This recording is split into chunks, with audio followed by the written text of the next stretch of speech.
Hello everybody, this is Adarsh Singh. Welcome to PMS classes. आज की हमारी जो टॉपिक है वो है फ्रांसीसी क्रांति। क्या है फ्रांसीसी क्रांति? आज हम फ्रांसीसी क्रांति के बारे में पढ़ेंगे। इस वीडियो में आपसे फ्रांस की क्रांति के बारे में बात करूंगा। हम ये जानेंगे कि किन कारणों से ये क्रांति हुई। हाँ, फिर हम ये देखेंगे कि क्रांति में क्या घटनाक्रम चला और फाइनली फ्रांसीसी क्रांति का महत्व। मतलब पहले हम देखेंगे कि किन कारणों से, कारण इसका फ्रांसीसी क्रांति का क्या घटनाक्रम चला और लास्ट में महत्व। तो चलिए शुरू करते हैं फ्रांसीसी क्रांति के बारे में। फ्रांसीसी क्रांति 10 साल का एक घटनाक्रम है। मतलब 1789 से लेके 99 तक का क्या है घटनाक्रम है। इसमें कई तरह के राजनैतिक बदलाव फ्रांस में आए, जिनके कारण न सिर्फ फ्रांस बल्कि पूरे विश्व के इतिहास पे बहुत असर पड़ा है। इस क्रांति ने वहाँ पर मोनार्की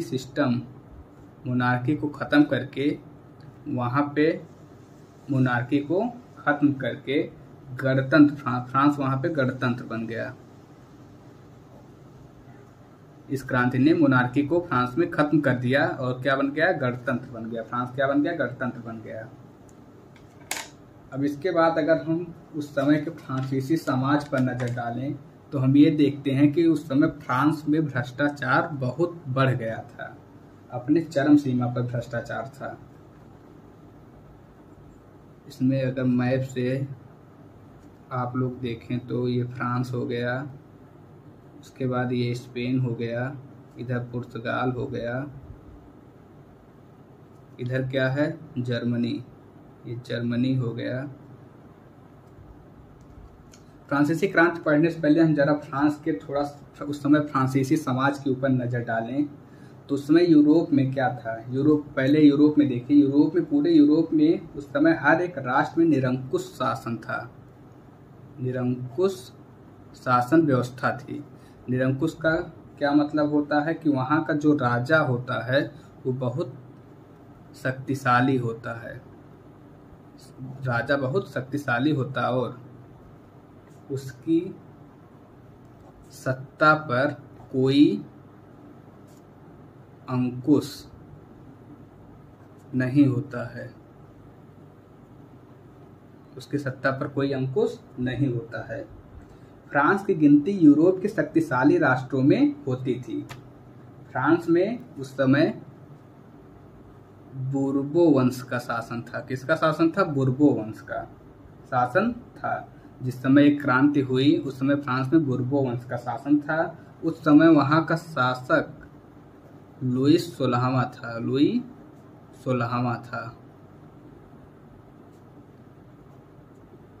लुई 16वां की पत्नी का नाम था। लुई 16वां उस समय का वहाँ का शासक था। लुई 16वां की पत्नी का नाम था मैरी एंटुआनेट। हिंदी में मैरी एंटुआनेट, जो कि ऑस्ट्रिया की थी। ये कौन थी? पत्नी थी लुई 16वें की। फ्रांस के अंदर भ्रष्टाचार उस समय बहुत ज़्यादा था। सामाजिक रूप से फ्रांस में ऊंच नीच का भेदभाव भी था।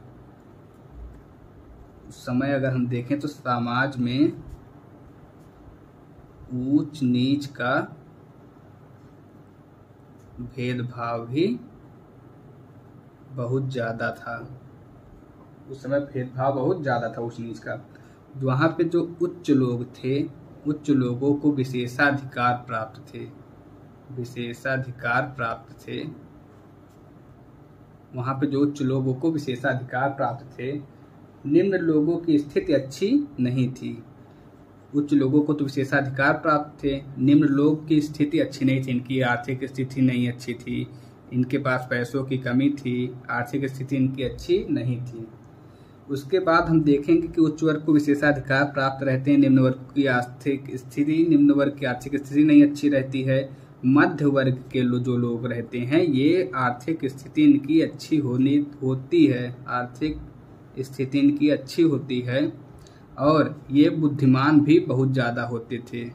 इनकी आर्थिक स्थिति भी अच्छी होती है, ये बुद्धिमान भी होते थे, लेकिन उसके बावजूद भी इनको समाज में वो अधिकार, वो सम्मान नहीं प्राप्त था, वो अधिकार सम्मान नहीं प्राप्त था, सम्मान नहीं प्राप्त था जिनकी ये कल्पना करते हैं। जिनकी मतलब जो उच्च लोगों को विशेषाधिकार प्राप्त था, वो मध्य वर्ग के लोगों को विशेषाधिकार, वो सम्मान समाज में प्राप्त नहीं था।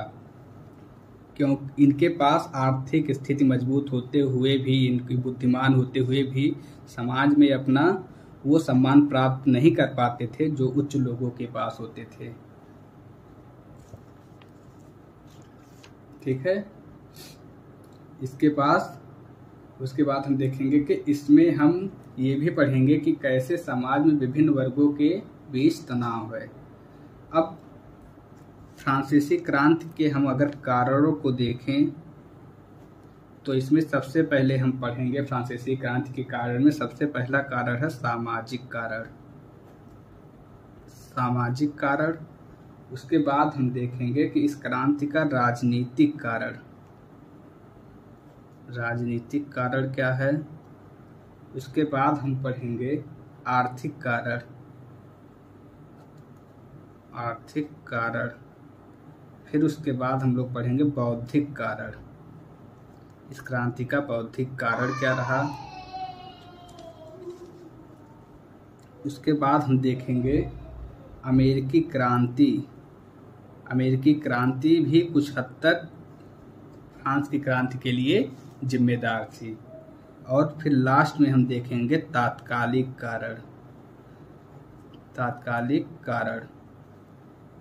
फ्रांसीसी क्रांति के सामाजिक कारण क्या थे, राजनीतिक कारण क्या थे, आर्थिक कारण, बौद्धिक कारण और अमेरिकी क्रांति कहाँ तक जिम्मेदार थी फ्रांसीसी क्रांति के लिए, और तात्कालिक कारण भी हम इसमें पढ़ेंगे। तो सबसे पहले हम लोग अगर देखें सामाजिक कारण। सामाजिक कारण। सामाजिक कारण। फ्रांसीसी क्रांति का सामाजिक कारण क्या था? तो इसको हम पहले फ्रांस के समाज उस समय कैसा था। यहाँ पे जो सबसे ज़्यादा सम्मान फ्रांस के समाज में सबसे ज़्यादा सम्मान प्राप्त था जो वहाँ के शासक होते थे। मतलब वहाँ का जो राजा होता था उसको क्या सबसे ऊपर रखा जाता था। सबसे ज़्यादा सम्मान वहाँ के शासक, मतलब जो राजा वहाँ का होता था, उसको दिया जाता था।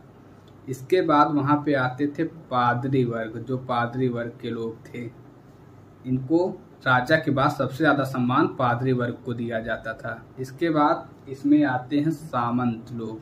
सामंत मतलब होता है जो बड़े बड़े जमींदार लोग होते हैं। जो बड़े बड़े जमींदार लोग थे उनको सामंत, वो लोग, उनको पादरी वर्ग के बाद सामंत लोग को सबसे ज़्यादा अधिकार प्राप्त है। और लास्ट में आते हैं आम लोग। आम लोग। अब आम लोग में भी दो तरह ये वर्ग डिवाइड था। आम लोग में एक आता है मध्य वर्ग और दूसरा आता है निम्न वर्ग। अब मध्य वर्ग और निम्न वर्ग। निम्न वर्ग भी दो तरह, फ्रांसीसी समाज में ये भी दो तरह डिवाइड था। पहला था शहरी निम्न वर्ग, दूसरा था ग्रामीण निम्न वर्ग। शहरी निम्न वर्ग और ग्रामीण निम्न वर्ग। अब इसमें जो पादरी और सामंत थे, पादरी और सामंत थे, सामंत, इनकी जो कुल आबादी थी वो 5% से भी कम थी। पादरी और सामंत जो थे, इनकी जो आबादी थी वो 5% से भी कम थी।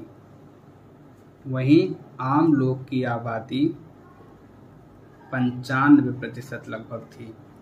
पादरी और सामंत, इनकी आबादी 5% थी और इन्हीं को ही सब अधिकार प्राप्त थे। इन्हीं को विशेषाधिकार प्राप्त थे। जैसे विशेषाधिकार में इनको कर नहीं देना पड़ता था, इनको इसलिए इनकी आबादी कुल 5% ही थी और आम लोगों को कर देना पड़ता था।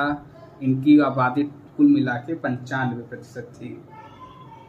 मध्य वर्ग के लोग भी कर देते थे, जैसा कि मैंने आप लोग को पहले ही बता दिया है कि इनको आर्थिक स्थिति इनकी मजबूत होने के बाद भी ये लोग आर्थिक स्थिति से अच्छे होते हुए भी, बुद्धिमान होते हुए भी इनकी कोई वैल्यू समाज में नहीं थी। समाज में इनकी कोई वैल्यू नहीं थी, इनको कोई सम्मान समाज में प्राप्त नहीं था।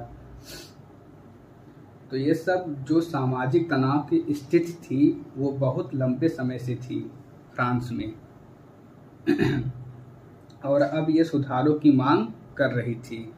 फ्रांस की जो स्थिति थी उस समय अब ये सुधारों की मांग कर रही थी, लेकिन इसके लिए ना तो शासक और ना पादरी और सामंत सुधारों के पक्ष में नहीं थे।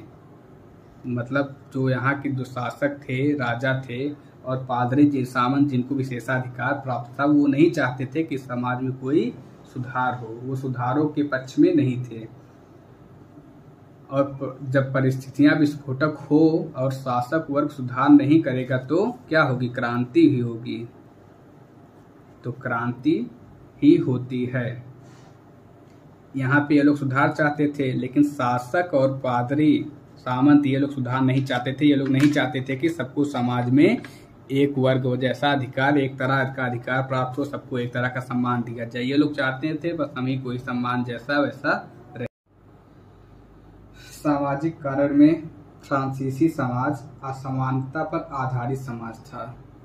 फ्रांसीसी समाज असमानता पर आधारित समाज था और यह 3 वर्गों या स्टेट में विभाजित था। प्रथम 2 वर्ग में क्रमशः पादरी, प्रथम 2 वर्गों में, ये कितने वर्गों में विभाजित था? 3 वर्गों में, 3 वर्गों में विभाजित था। फ्रांसीसी समाज क्या था? 3 वर्गों में विभाजित था। प्रथम 2 वर्ग में क्रमशः पादरी और सामंत, प्रथम 2 वर्ग में पादरी सामंत पादरी एवं सामंत आते थे। ये कुल आबादी के कितने थे? जैसा कि हमने पहले ही आपको बताया 5%, ये कुल आबादी के 5% से भी कम थे, लेकिन इन्हें विशेषाधिकार प्राप्त था।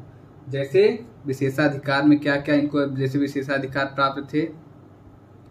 विशेषाधिकार में इनको जैसे कर ना देना, इन्हें कर नहीं देना पड़ता था, ये कर नहीं देते थे। कर वसूलना, ये लोगों से, आम लोगों से कर वसूलते थे। कर तो खुद नहीं देते थे, लेकिन आम लोगों से कर वसूलते थे। इनकी उच्च पदों पर नियुक्ति होती थी। क्या होती थी? उच्च पदों पर नियुक्ति इनको। और किसानों व श्रमिकों से बेगार लेना इत्यादि, ये सब इनको क्या थे? विशेषाधिकार प्राप्त थे। किसको? पादरी और सामंत वर्ग को। हालांकि इसी वर्ग में निम्न स्तरीय पादरी व सामंतों की स्थिति बेहतर नहीं थी। इसमें जैसे कुछ थे पादरी में भी निम्न स्तर के जो छोटे पादरी होते थे, छोटे निम्न स्तरीय पादरी थे, उनकी भी स्थिति बहुत बेहतर नहीं थी। इनका विशेषाधिकार वंशानुगत भी थे। तृतीय वर्ग में आम लोग शामिल थे। पहले दूसरे वर्ग में पादरी और सामंत, फिर तृतीय वर्ग में कौन थे? आम लोग थे। तृतीय वर्ग में आम लोग थे। इनकी आबादी लगभग 95%, मैंने जैसा आपको पहले ही बताया गया है कि इनकी आबादी 95% थी। या भी 2 वर्गों में विभाजित थे, मध्य वर्ग और निम्न वर्ग। मध्य वर्ग में अब देखिए मध्य वर्ग में कौन कौन आते थे। मध्य वर्ग में जैसे हुए शिक्षक, व्यापारी, कारखानों के मालिक,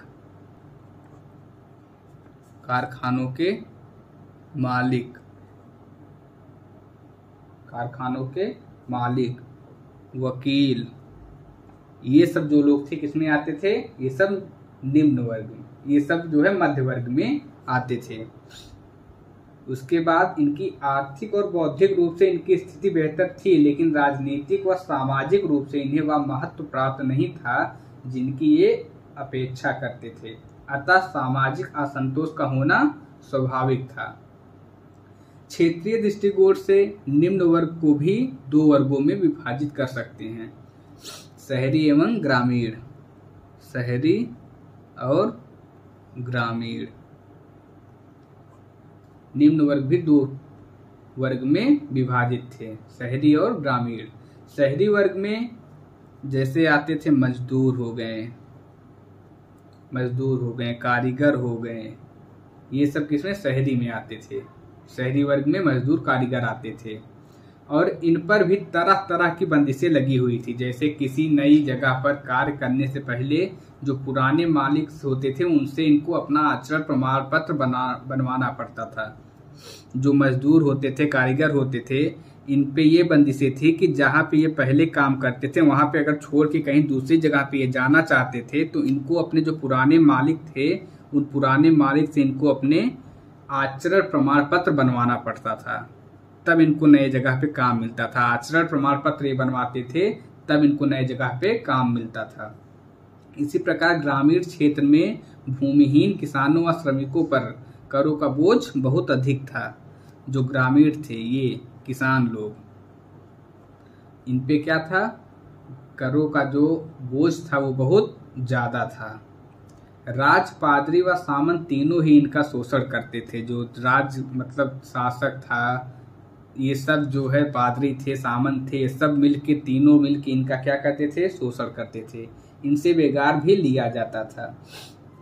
कुल मिलाकर फ्रांसीसी सामाजिक व्यवस्था जो थी वो असंतोष, उस पे सामाजिक व्यवस्था में जो असंतोष था वो अपने चरम सीमा पर था।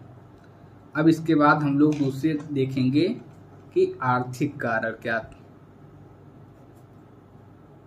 आर्थिक कारण में हम लोग देखेंगे कि यूरोपीय राष्ट्रों की तुलना में फ्रांस की आर्थिक स्थिति बेहतर थी, लेकिन यह भी असमानता पर आधारित थी। जैसे लगभग 4% लोगों के पास 40% भूमि थी। 4% लोगों के पास 40% भूमि थी। और किसानों व निम्न वर्गों पर आर्थिक अभाव अधिक था। जो किसान थे, निम्न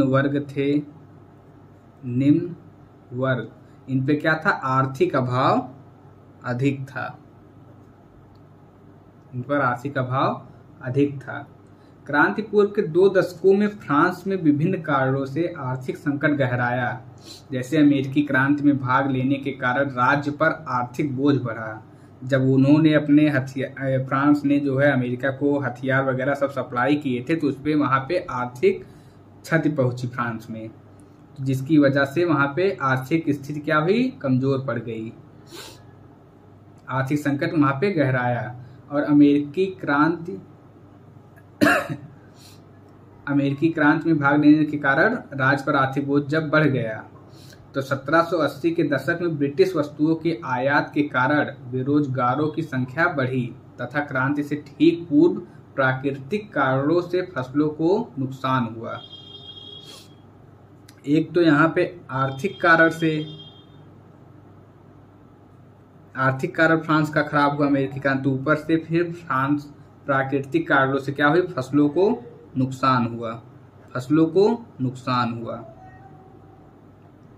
इससे आवश्यक वस्तुओं का अभाव और महंगाई अपने चरम सीमा पर पहुंच गई। महंगाई बढ़ गई। महंगाई क्या हुई, बढ़ गई। ये थे आर्थिक कारण। अब उसके बाद हम देखेंगे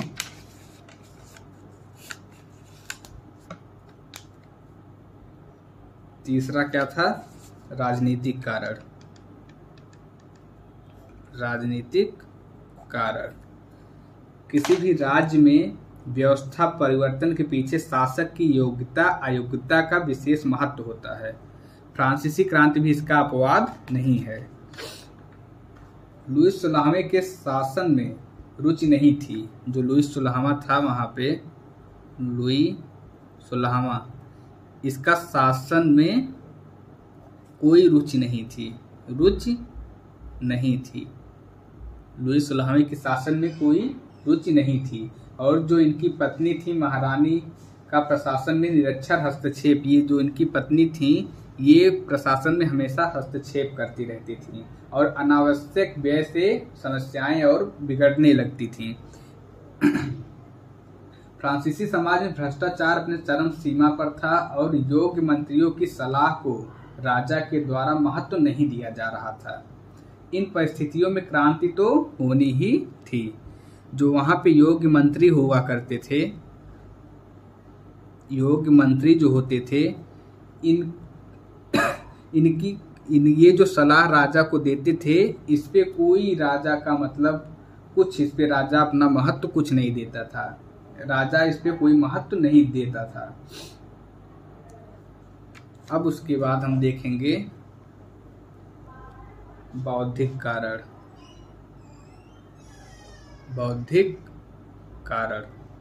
बौद्धिक कारण में किस देखेंगे हम, इसमें ये है कि किसी भी क्रांति के लिए उपयुक्त परिस्थितियों का महत्व तो है ही, लेकिन क्रांतिकारी चेतना का एहसास कराने तथा वैकल्पिक व्यवस्था का मार्गदर्शन में बुद्धिजीवियों की अहम भूमिका होती है। इस दृष्टिकोण से फ्रांस यूरोप में सबसे अधिक उर्वर था और पेरिस यूरोप की बौद्धिक राजधानी। 18वीं सदी में मोंटेस्क्यू, रूसो, वाल्स्कियर, दिदरो,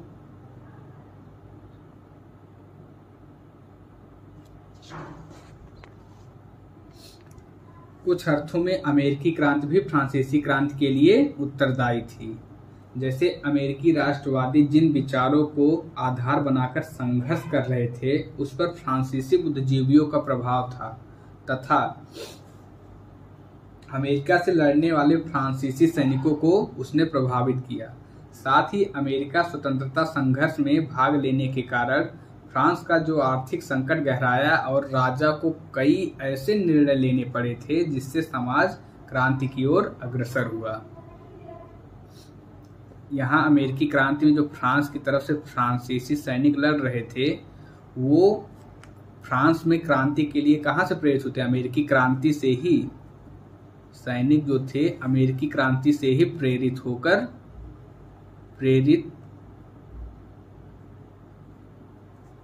अमेरिकी क्रांति से प्रेरित हुए।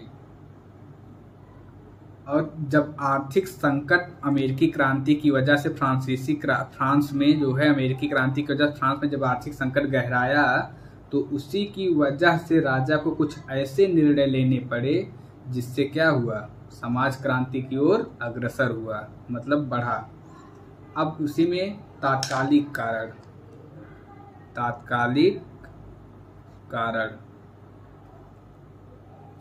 तात्कालिक कारण जैसे सामाजिक आर्थिक संकट की पृष्ठभूमि में मजबूर होकर राजा को अभिजात्य वर्ग से या विशेषाधिकार, जिसको जो पादरी और सामंत विशेषाधिकार युक्त वर्ग से कर लेने के लिए कहना पड़ा। जो विशेषाधिकार प्राप्त वर्ग था, विशेषाधिकार प्राप्त वर्ग जो था इनको क्या था, विशेषाधिकार में जैसे जो पादरी और सामंत थे, पादरी और सामंत इनको कर नहीं देना पड़ता था। तो जब यहाँ पे आर्थिक संकट फ्रांस में गहराया, आर्थिक संकट आया तो राजा को मजबूरन इन लोग से भी कर लेना पड़ा और राजा ने इनको हुक्म दिया कि ये लोग भी कर देंगे और इन लोगों ने इसके लिए साफ मना कर दिया और राजा के खिलाफ विद्रोह कर दिए। अंततः राजा को प्रतिनिधि सभा की बैठक बुलानी पड़ी। बैठक स्थल एवं मतदान प्रणाली को लेकर विवाद हुआ। अतः मतदान प्रणाली के मुद्दे पर राजा को आम लोगों पर झुकना पड़ा और आम लोगों ने एक नए संविधान के निर्माण की घोषणा की। तो ये सब थे फ्रांसीसी क्रांति के कारण, जिसके कारण फ्रांसीसी क्रांति हुई, जिसमें हम लोगों ने पूरा इसमें क्या क्या उसके सामाजिक कारण थे, क्या क्या राजनीतिक कारण थे, क्या क्या आर्थिक कारण थे, क्या क्या अमेरिकी क्रांति कहाँ तक जिम्मेदार थी और तात्कालिक कारण, इसके बारे में हमने पढ़ लिया। अब इस चैप्टर का जो नोट्स है, फ्रांसीसी क्रांति की जो नोट्स है वो आपको हमारे टेलीग्राम चैनल पर प्रोवाइड कर दी जाएगी। उसकी लिंक, मैं टेलीग्राम चैनल की लिंक अपने और टेलीग्राम चैनल की लिंक मैं डिस्क्रिप्शन में आप सबके लिए मैं यहाँ पे दे दूँगा। आज के लिए बस इतना ही। धन्यवाद।